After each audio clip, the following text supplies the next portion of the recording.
Okay, everyone, today I've got a very special guest, someone who is dear to my heart and a good friend, and someone who is also my mentor. I have the amazing Vince Tan here with us today. And apart from that, him being awesome is the fact that he also owns multiple businesses. And one of them is actually a coaching business. And he has grown the coaching business from like nothing to like probably one of the biggest coaching businesses in Asia today. So we're very privileged to learn at his feet today. Please welcome Vince Tan. Thank you very much, Terence. Really appreciate the opportunity, and looking forward to an amazing conversation with you in today's session. Okay, Vince, I know I kind of like said a few things, but is there anything I was missing just now that you might want to add to that? Yeah, quite a fair bit of stuff. All the good stuff you didn't share about, but I think maybe for the benefit of the audience, I just give a bit of a context on maybe how I eventually end up in a coaching business. I think that will be a good start to the conversation today. Yeah. So long story short, I was never imagined in my life that I'll be doing coaching or training or public speaking. Actually, in fact, I come from I personally believe I'm still an introvert today. I feel that I'll feel very awkward in a social environment. And even though people don't believe it, but it's true. So even until today as well, and I really don't like to have a conversation over the phone. I rather text and email and message, because I felt that I have more time to think and respond. All right. So that's where I'm coming from. I mean, I was born a geek since young. I love to play with computers. I like to spend my time behind the computers and stuff like that. So I personally really believe I'm a nerd and an introvert to begin with, But what happened was that as I pursue my business, building stuff online and things like that, by accident that I was invited to speak in an event. In fact, that organizer is pretty much one of the largest seminar organizers in the world for people like Tony Robbins and Robert Kiyosaki, and these are the common names, right? So I end up speaking for them, and what I realized was that after that first time opportunity, two things happened. Number one, I realized that I really enjoy speaking. It's it's that feeling where, how do I say this, if you have never ride a roller coaster and if it looks scary, on one end you're afraid to go on it, but number two, after you get on it, you realize you love the adrenaline rush, and subsequently even on the roller coaster you still feel afraid but you still enjoy it, the kind of feeling, you get what I mean? So I realized that I love to speak. It's scary, but I love to speak. It's a love-hate relationship, to be honest with you. All right. I was not professionally trained, just for everybody's information, and I still was not ever professionally trained before to be a speaker. And then number two, what happened was that in a seminar industry and coaching industry, when you work with an organizers, what happened is that, long story short, the business model is that when you sell something on stage, then there'll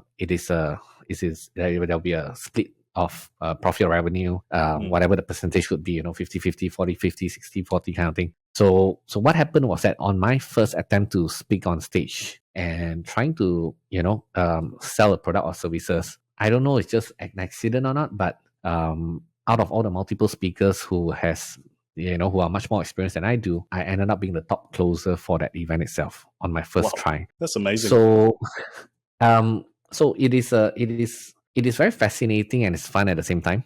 The feeling of like, using the right words and the way you say it, could influence and move people, But it is also very scary at the same time, because I at the very early stage of doing all this, I realized how much of responsibility it is to have such power and ability and skill,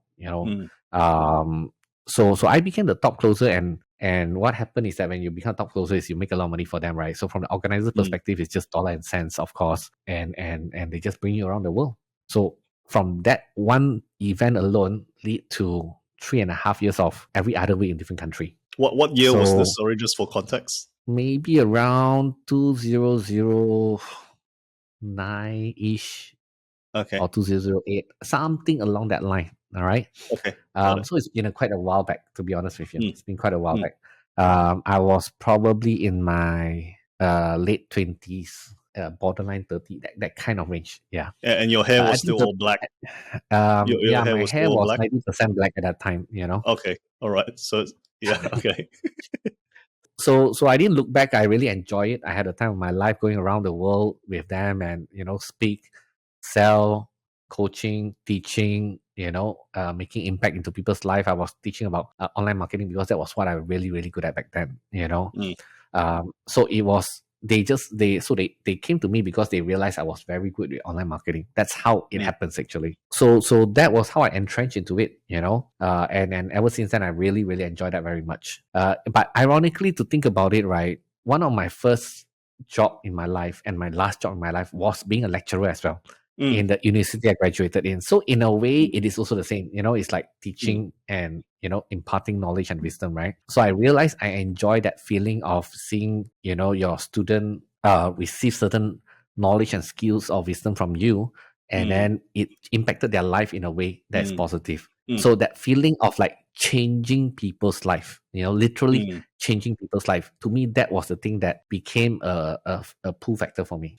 So I did that for 3.5 years, Right. every single other week in different country, and then until one fine day, my parents just decided to ask me to settle down, being very typical Asian parents. They asked me to settle down and, get married, have kids, and somehow I did. But I got more than what I bargained for because my wife ended up delivering triplets. Right. So that's evidence of your power as well. That's the evidence of, how I want to do everything fast and get quick and massive result and take massive action, including having kids as well. So that's what my mom say. She knows that I always like fast, get quick results and stuff like that. So even having kids, so having triplets, you can no longer travel around the world that often anymore. Yeah. So I settled down, spend more time with my kids and all that. Took a step back. I actually completely stopped my speaking engagement. And in fact, it shocked the industry a little bit because people were wondering like, wow, Vince could just take a step back and not do this anymore, but to me, the speaking part is always have been a side hustle to me. It was never my main hustle, even until today, something that I just happen to enjoy and therefore I'm just doing it. So I could be very blunt teacher. I could be a very truthful to myself, even speaking on big stages, I could just wear a t-shirt and a jeans every single time. Some people tell me that, if you speak on big stage, you want to dress up a little bit better, wear a Armani jacket or whatever it is, because you want to be presentable, you want to seem like you are already successful. To be honest, I never ever have to succumb to any of those things. I could be wearing my t-shirt and my jeans even, in front of O2 Arena in the UK, in front of 4,000 people. And I could still be one of the best closer, So the point of the matter is that why I'm sharing this is to say that you do not need to, wear an amazing, beautiful suit and jacket just to close better. You don't have to. All right. I think being very genuine and truthful, and I think that feeling of that I can be myself actually gives me even more confidence, which then translates to, me being able to close more, to be honest. So that's one big lesson actually that I learned. Right. I mean, like, not to say I learned, but I made that decision to be such, even at the early stage when, people saying that you got to make your product looks easy, very simple and stuff like that, step 1, 2, 3, boom, you get results, you got to tell that to the people, In fact, I remember consciously in my head, I told myself that I'm not going to present in the way that I think is wrong and misinformation to the people. I want to be as truthful as possible on stage, and yet I can be the top sales. Even if whatever I'm trying to sell to my audience sounds difficult, but it's truthful, I believe I can still sell well. I remember very clearly that's what I told myself, and while everybody else was, maybe selling coaching or whatever that sounds like step 1, 2, 3 and that's it. Mine was, I still remember clearly, it was 9 steps, and I could still be selling very well, So I think the part about being very truthful and genuine to your audience itself is a needle mover when it comes to conversion. All right. So on that point, like about being authentic, right? I mean, if someone doesn't feel natural wearing jeans and t-shirt, then maybe he or she shouldn't do it. If they feel more natural in a jacket or whatever, then they should wear that. Correct.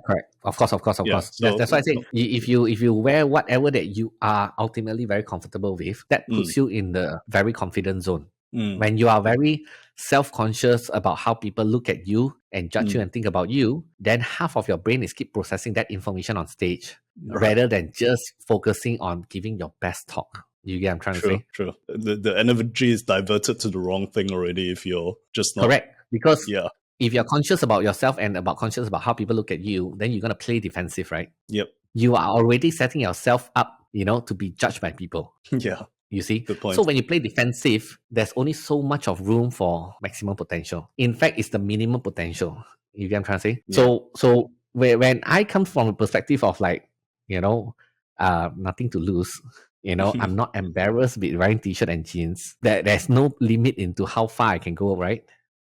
Yeah, true. So that itself sets.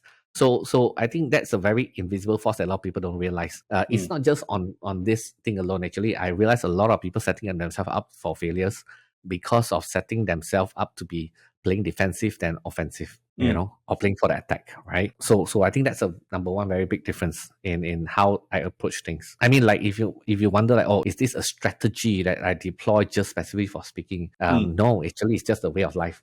Right. So playing offensive rather than defensive. Can you maybe also like give some like some people like a lot of people always like to think about like how to save money, right? Yeah. I'd rather take the time to think about how to make more money. Got it. Right. So if your daily expenditure is $10, you're thinking like, oh, I gotta save up $9.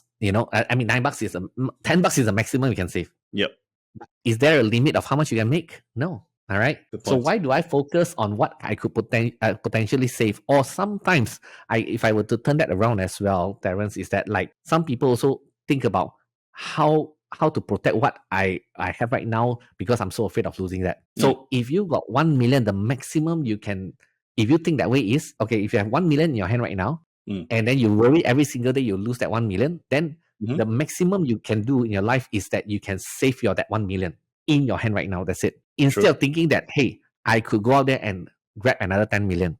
True. So that's also the same thought process as well, So, but coming back to our topic, I think from the coaching perspective, I think setting yourself up, before you go on stage, I think is a really, really important thing, or not just on stage. I mean, like even on Zoom or online or whatever it is the same, I think the mentality of how you approach it, I think that's really, really critical. When it comes to teaching, coaching, I mean, yes, people are going to have expectation and going to judge you, and they look at you, they look out upon you, I mean, like that's a given, and if you can't deal with that with the right kind of mindset to begin with, then you're going to have you're going to struggle. You get what I'm trying to say? Yeah. It's like, oh, I'm not good enough. Did I teach the right thing? All this kind of stuff. Like, so like I think that's number one really, really critical point. So for me from day one, I've always, now don't get me wrong also, because some people might even argue like, sometimes we wear jacket or whatever is out of respect for the event. Of course, right? If there's a certain event that you have no choice, but you must, be a little bit more formal, because you're gonna comply to the protocol. I mean, that's a standard, but if not, then you wear what you're comfortable with. I'm not comfortable with tie, so I'm not gonna wear tie unless there's a royal family and then we got a protocol to follow, a certain color scheme. Then you gotta follow. That's just because you respect the event.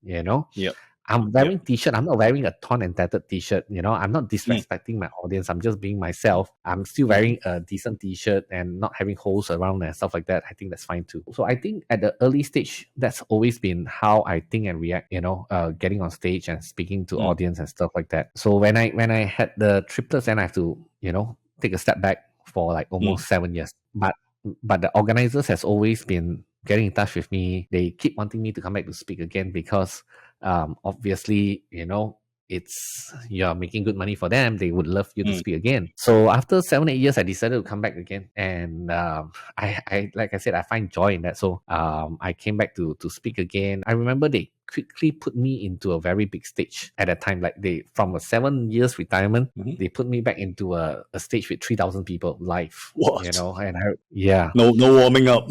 Straight to the fray. And that time it was, I remember very clearly, this event was, the keynote was Chris Gardner from the Pursuit of Happiness. Yes. So I was being placed at just before the keynote speaker, where the most people are going to be at. Usually that spot is reserved for the top closer. So there was a lot of pressure, to be honest with you. I ran overtime a bit as well, and things like that. I was trying really, really, really hard to make sure that I managed to close well. Long story short, I didn't became the top closer. I was not the last, but like let's say 6 or 7 speakers who are selling on stage, I'm probably at number 3 or 4. Of course, I'm very disappointed with myself. The organizers try to conceal their disappointment, of course. And then after that, I decided that I do need to sharpen back my skill again. So what I did was I did a lot of very small events, 20, 30, 40, 50 people, just eat a humble pie and just, lay low and just really practice. And then I set up cameras to make sure to record every single one of my sessions for the next 100 sessions after that. I would replay back after every single presentation, check every single word that I say, and then I will even study from the camera, my movement, my body language. I will even study, the audience language as well. Are they complying? Are they engaging? Are they walking towards the sales table? Are they buying? Are they not buying? Like I track every single thing, every single presentation. Think of it like, a professional athlete or footballer or whatever, right? Training every single day, 8 hours a day, just on one single kick. And that's what I do. So eventually, I think it took me about 100 event.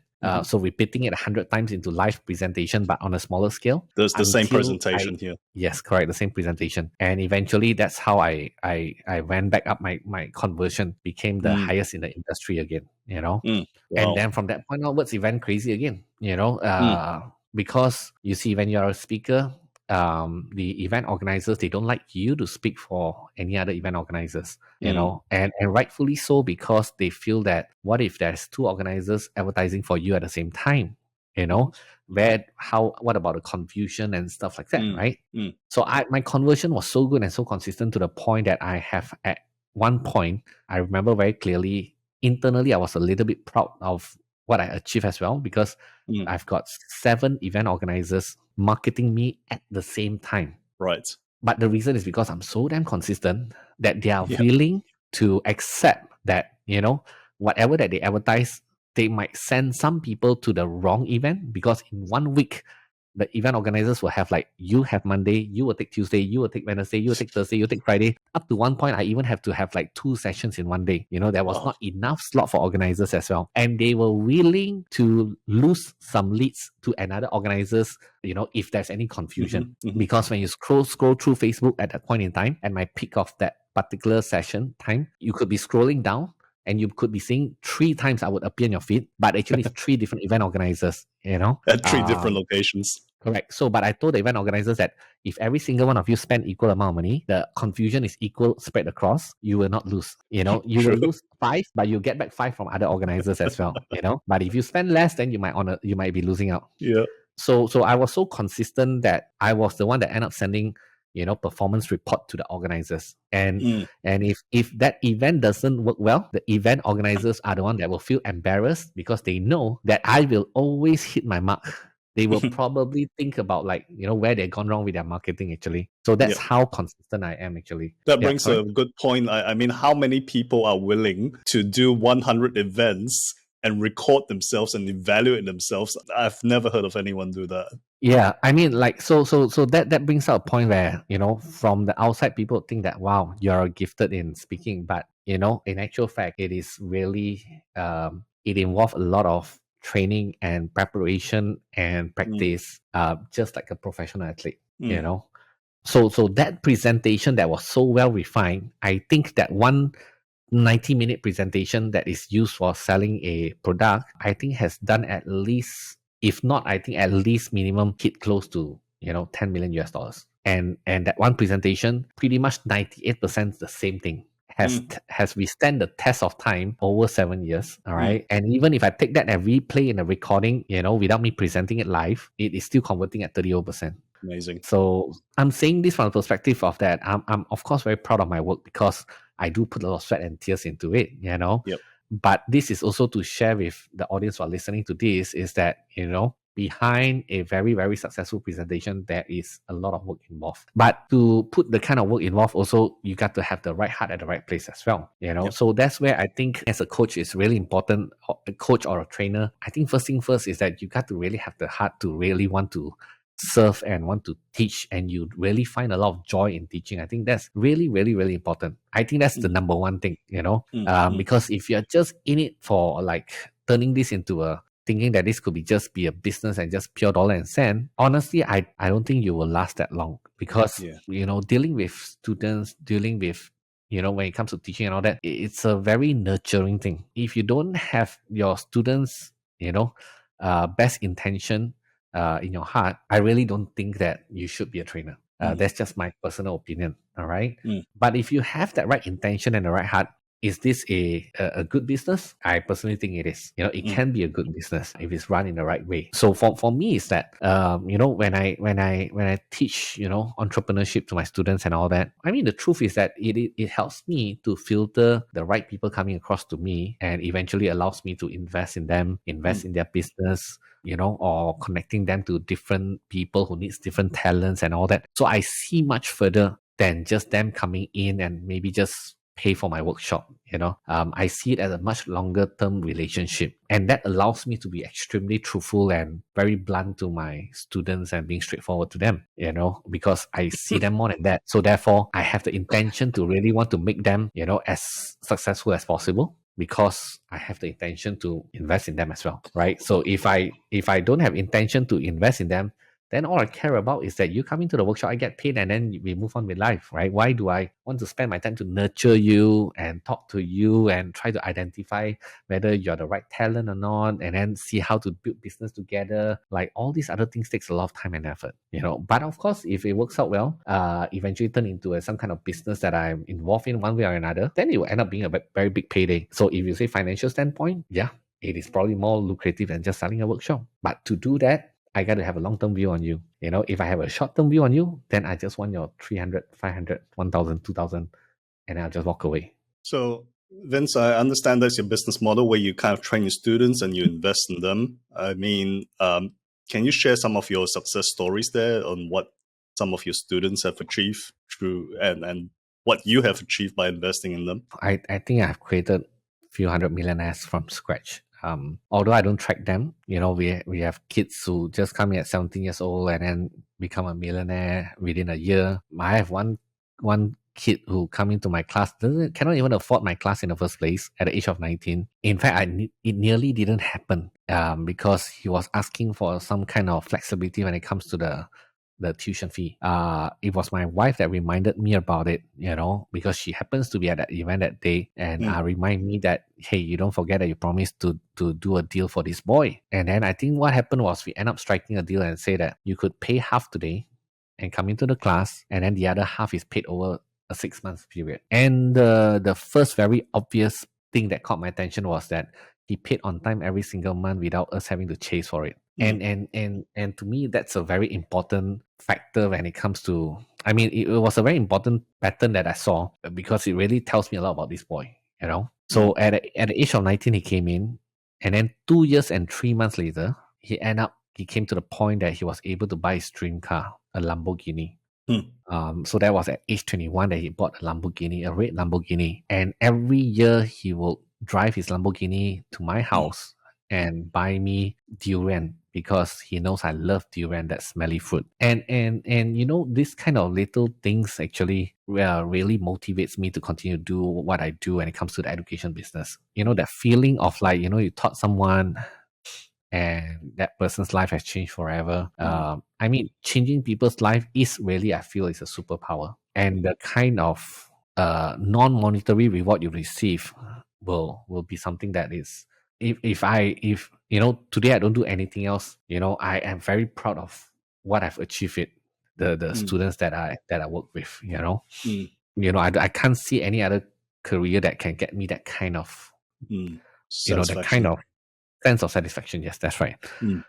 So I mean, like the other one that is of course really popular case study that's always shared was that, you know, the one guy that came to me, his name is CK.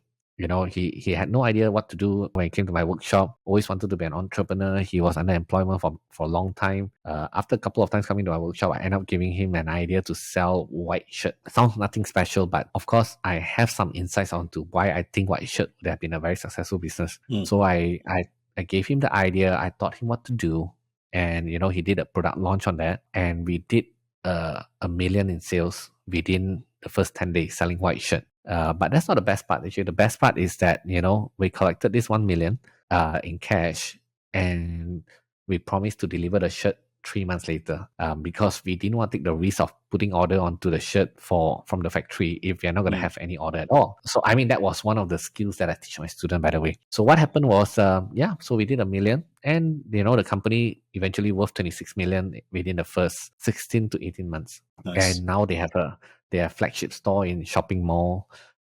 So it has come a long way.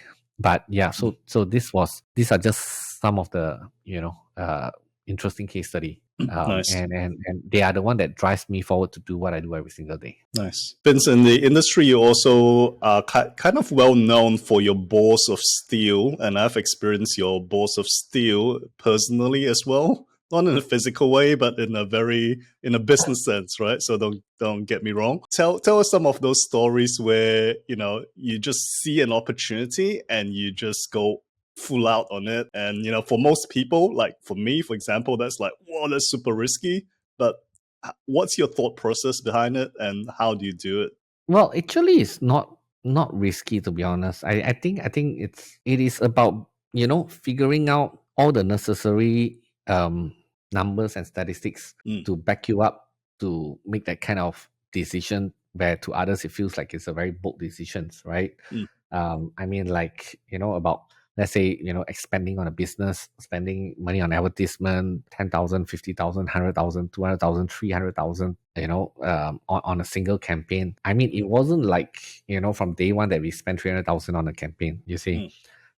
It was built over time. And so the truth is that I think, the ability to take bold steps is actually from the muscle building that was built over a long period of time. So it was never about like, if you see Vince just spend 300,000, okay, tomorrow you spend 300,000. No, it doesn't work that way, But the question is that to ask yourself is to how are you going to get there? Like what is stopping you from getting there? I mean, what are the unknown that puts you in that fearful situation that stops you from getting to that point? And then finding answer to solve each of these unknown so that there's no more unknowns, and then therefore the only way forward is to grow and scale. It's really just that, to be honest. So for me to dare to spend 300,000 is that I see that even I spending 100,000 is already proven to be making money, for example, or achieving my objective. And then to spend 100,000 is that spending 50,000 already is proven to me. And to spend 50,000 is to prove that I can spend 10,000 and I can get what I want. You get what I mean? So if you keep spending 10,000 and get what you want, then 20,000 is not scary. If spend 20,000 do the same thing, then 50,000 is not scary. You get what I'm trying to say? So the point is, I'm just trying to say is that it's actually a muscle building process. It is not a knowledge transfer. Yep. All right. So you can't build, a ball of steel by reading a book or speaking to someone or listening to an inspiring story. Those are knowledge to help you to take certain actions in the right way. But to get there is to build up your wisdom.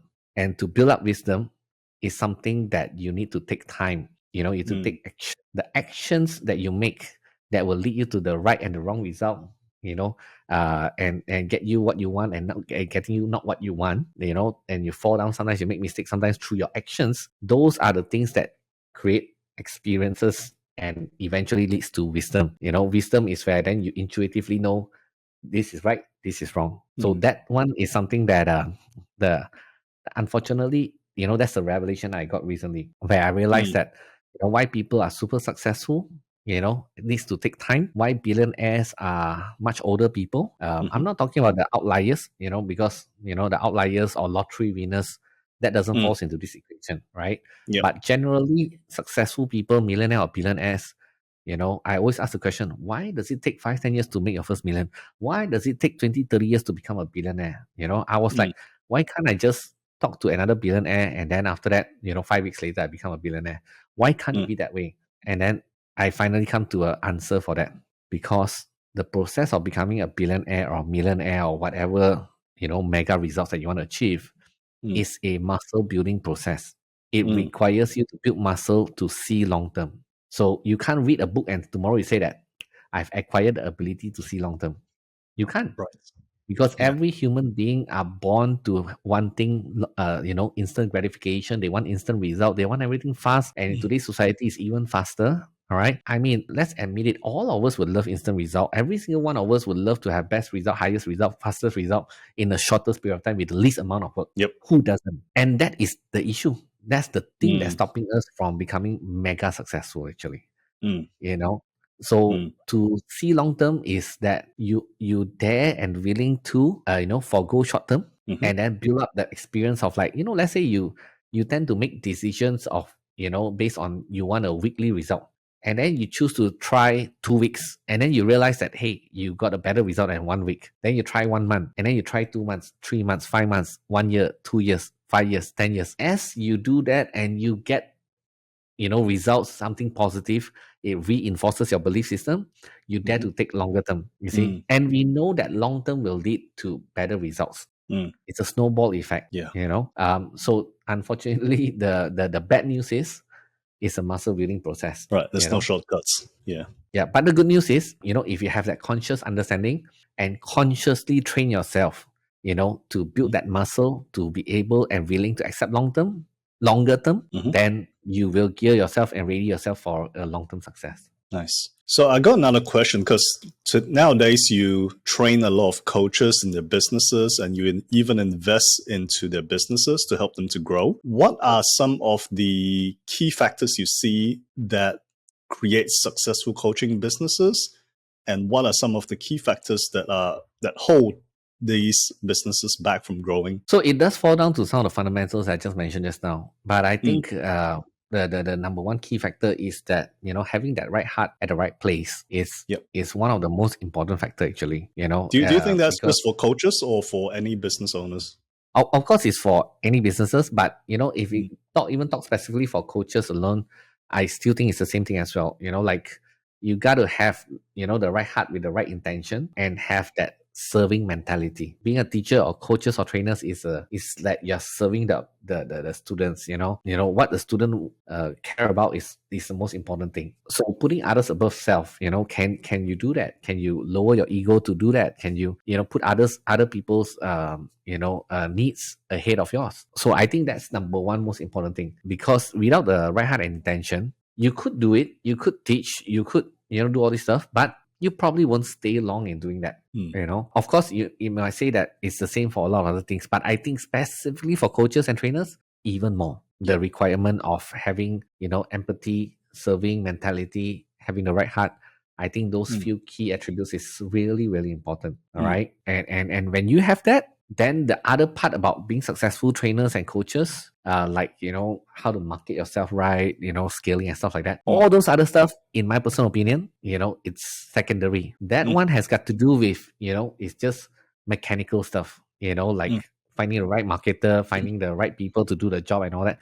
Those are mechanical. Those, in my opinion, is much easier than dealing with your heart. If you don't have the right heart, but you have the most amazing strategy and marketers to market you, you could make some money, but you will not stay long, all right? Or you will end up not delivering what you could have delivered, and it will destroy the business itself, So it's if you come back to fundamentals, it's like, without a good product, you can do all the marketing you want, but it's not going to last long.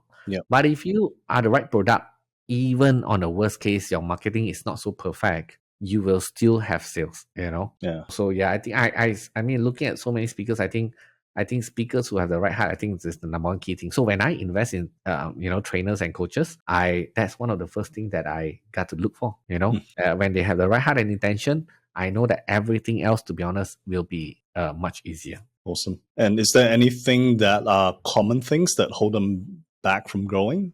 I mean, apart from what you just mentioned. Good question. I think the most common one, I think, is the imposter syndrome, right? The feeling of like, are you good enough to teach? Right. Yeah. I think that's quite a common pattern that I saw in potential coaches and trainers as well. And I guess that one has got to do with, it's just a very personal thing and behavior, which could be quite, I mean, I wouldn't say it's easy, but can be overcome. I think with enough conversation and helping them through and making them improve their belief system, and maybe even put up a small event, for them to just try. And then when they get positive feedback, they feel that, oh, I didn't know people see that the stuff that I teach is good for them, So once they get that, then it could be quite a quick switch actually. So that is a common pattern actually. And I think because there's a lot of misconception about like, oh, teachers has got to be the perfect person who knows anything and everything kind of thing. And you'll be so afraid if people ask you a question and you cannot answer, then what are you going to do, right? So I think that's the number one most common pattern that I see holding people back. Right. And they think they got to speak eloquently. They think they have to be an extrovert and all that, which you yourself have proven you don't need to be like that. Correct. And in fact, I now that you mentioned that, also I remember I telling people that, my English sucks. I mean, like, I speak broken English, grammar is not good. Even until today, if I write the sentence, I know I'm gonna make grammar mistake. I never gotten around mastering my grammar and stuff like that. And I don't come from a predominantly English speaking environment in Asia. So, but does that stop me from doing it? It never come across my mind that, I guess, So when you think about this and you look back at the early part of this session, right?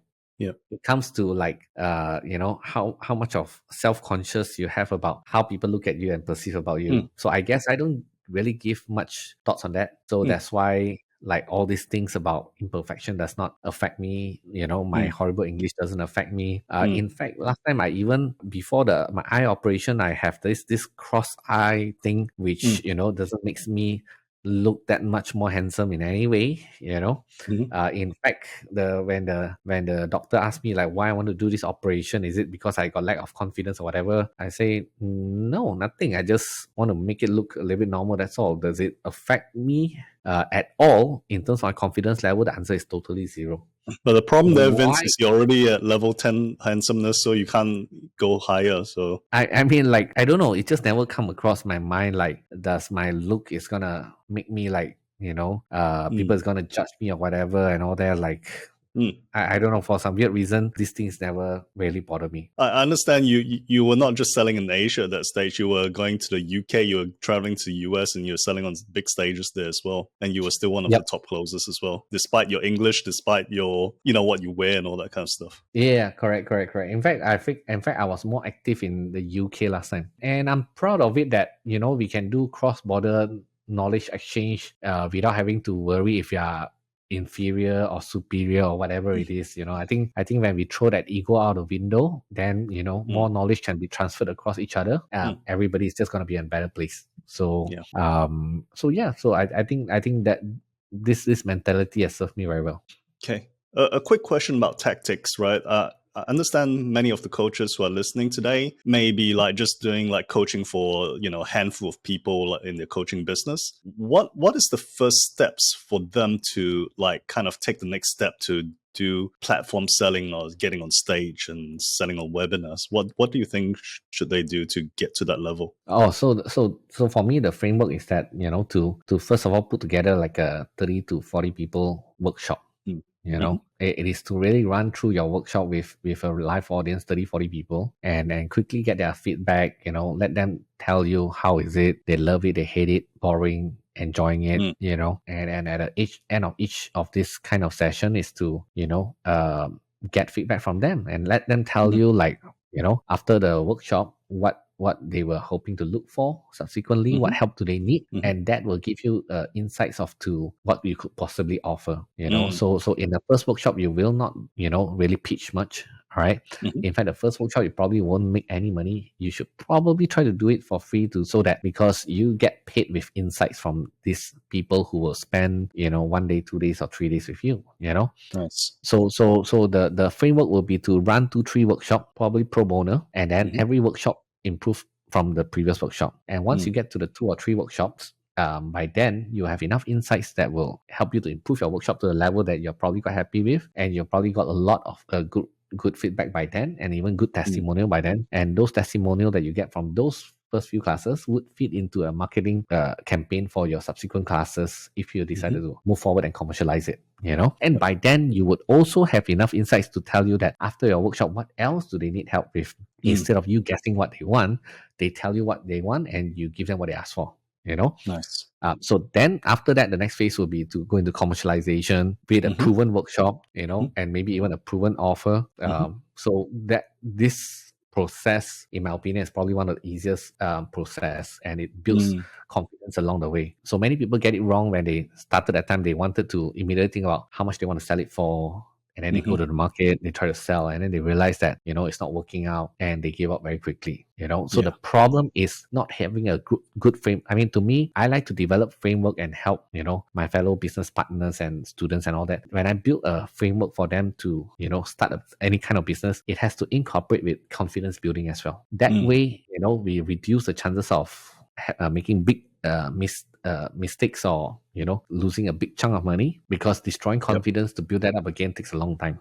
So I think that this very simple framework alone should be able to get a lot of people get started. Nice. Well, thanks, Vince. So Vince, thank you for sharing so many gems of wisdom today, and I'm sure the listeners will have got plenty of value from it. So if they want to find out more about you, want to maybe attend one of your workshops, where's the best way to find you? No, just search for vincetan.com, all right?